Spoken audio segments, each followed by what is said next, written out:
Boom, it hits you in the face.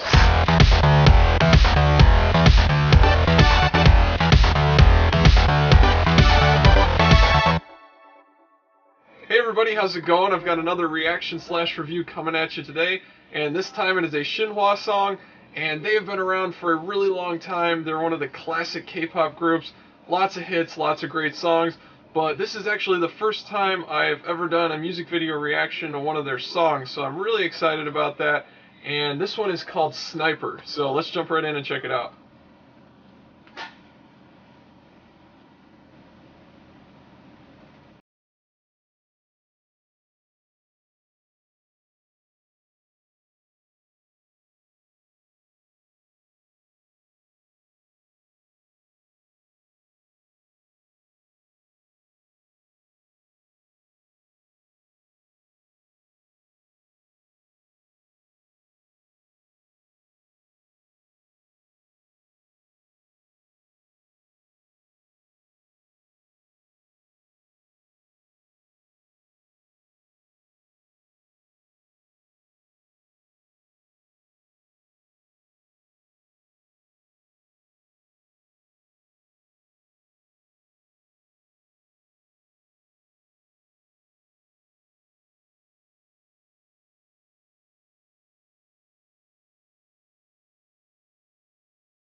Ah, cool.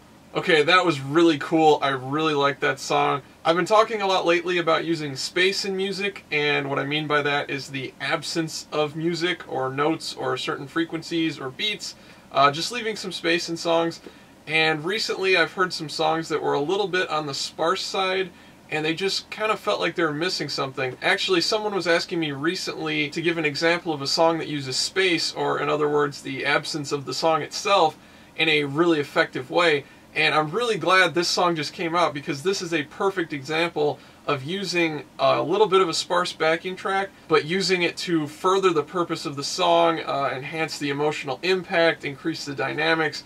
Just everything works together. And the way that they didn't absolutely jam-pack this song and arrangement and backing track with dense layers that would make it extremely busy makes the more complex and musically interesting parts that they did put in the song that much more dramatic and makes you appreciate them that much more. And the other thing about this song and the production that really makes it stand out being a little bit more of a sparse or less dense mix is that they kept things super interesting. They were putting all kinds of tiny little details in the song that maybe only occurred once or twice, and it just makes it really, really cool each time around because there isn't always that much stuff just jam-packed and going on all at once. So this song is a really good example and shows a perfect balance between having some interesting and complex parts in the song, but keeping the overall mix a little bit less dense without making it boring or too sparse or not having a musical purpose behind it. So, having said all of that, the best way that I can explain it further is for us to jump back in the mix and just sort of try to point out all these cool little details as they occur. Alright, here we go. I like how they kind of lulled us to sleep with this whistling part. Just kind of random. It's like, what's this? Boom, it hits you in the face. That reminds me a little bit of Eminem, that rhythm and how they got into the song.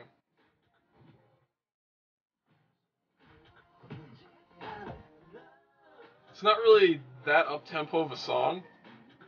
It's got a real deep groove to it, kind of strange percussive instrumentation. Here you basically just got percussion, whistle, and vocals. Here we've got some synthesizers, bass, and some backing keys. The vocals are always the focus.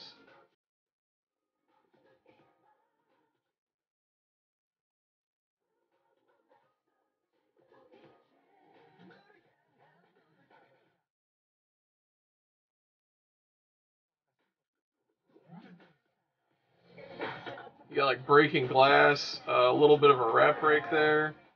They just change things up and keep it interesting from verse to verse. More sound effects. I'm going to stop it a second and run it back because there are a lot of cool little things happening in the second verse. I'm going to try to point them out. I'm not going to explain all of them because it would take me probably 3 or 4 hours to completely break down this song, but just try to listen as I point things out as we go through the second verse. A little bit of a rap break, scratches, breaking glass. Then this cool chromatic vocal part and chord movement. More sound effects that are echoed by affected vocals. Really cool.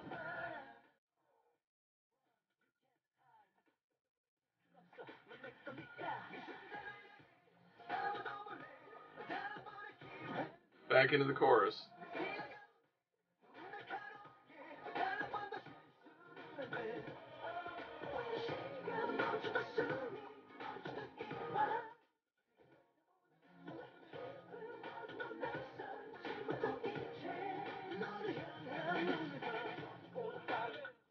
Really cool vocal progression in the chorus.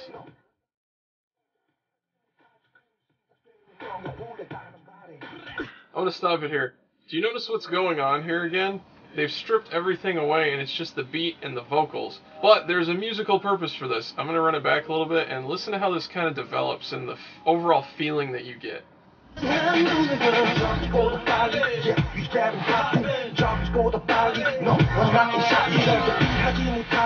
There's some little synthesizer effects, but not much.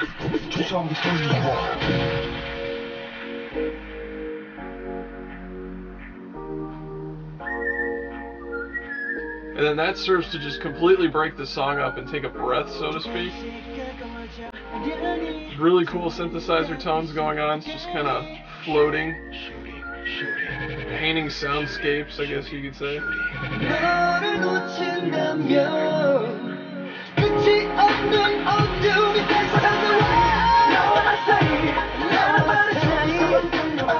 Do you see what happened through that whole phrase, though? They kind of pulled everything back. They had a little bit of a mini bridge and kind of fooled you into thinking that was going to be the bridge. And then they completely took a break, stop time, and then just a very simple and very cool sounding synthesizer that's really wide in the stereo spectrum, and then vocals. And essentially what they're doing there is they're creating some cool dynamics in the song. After the second verse, that's got, you know, the things I pointed out, kind of different than the first verse.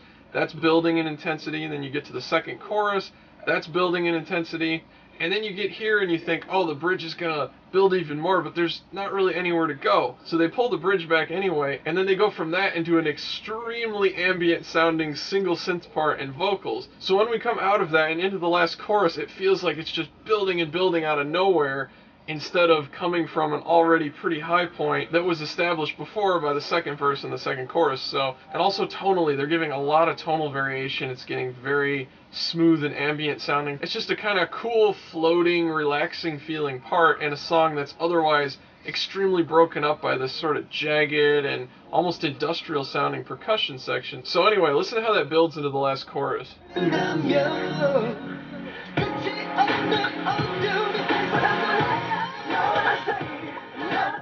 Some awesome vocals there to lead into it.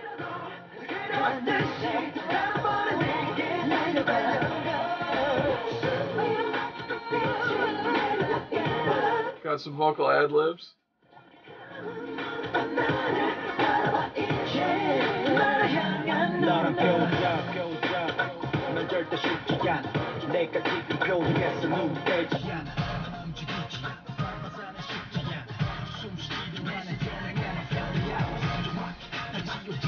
And here I want to run it back a little bit and point something else out. They've been doing this throughout the entire song, and it's one of those things that I was talking about that only occurs maybe a couple times or once, and they change it each time to add interest to the song, so it's not just like repeating the same verse 3 times or chorus 3 times or whatever the song form is. Each time you have the same section of a song, they're doing something different with it, and they're making it interesting, and they're making it go somewhere. Listen to this little rhythmic figure here, the triplet pattern that they add in at the end of this phrase. It's just really cool.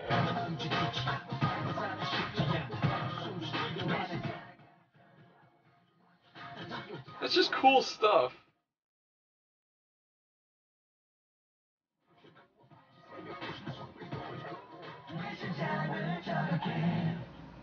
The other cool thing that they add in towards the end is a very vintage sounding synthesizer tone that's kind of Billy Preston or Herbie Hancock sounding. And then of course to close out the song they have that cool vocal echo harmony part that's kind of reminiscent of Backstreet Boys or Youngstown or somebody like that. So I really enjoyed how this song was written, arranged, and performed. The mixing and mastering though, I do have to say, I think the mixing was probably okay, but it sounds like in the mastering stage it got just a little bit overly mid-range, harsh. It's not terrible, it's not super distorted or anything, but there's just a little bit of like a gritty, unpleasant mid-range to the high end, and that usually happens when things are a little over-compressed or limited or clipped too much during the mastering stage. But what are you gonna do? Most music these days is mastered to be super, super loud, and sometimes that's a little bit of a side effect. So it wasn't really enough to take away from the song. I still enjoyed it. This is definitely a solid comeback from SHINHWA. I'm glad I got to finally review one of their songs, and of course I'll be looking forward to more of their music in the future. So I hope you guys enjoyed this reaction/review. Please like, comment, and subscribe. Sharing on Twitter, sharing on forums, all that stuff really helps us out, and I'll see you guys next time.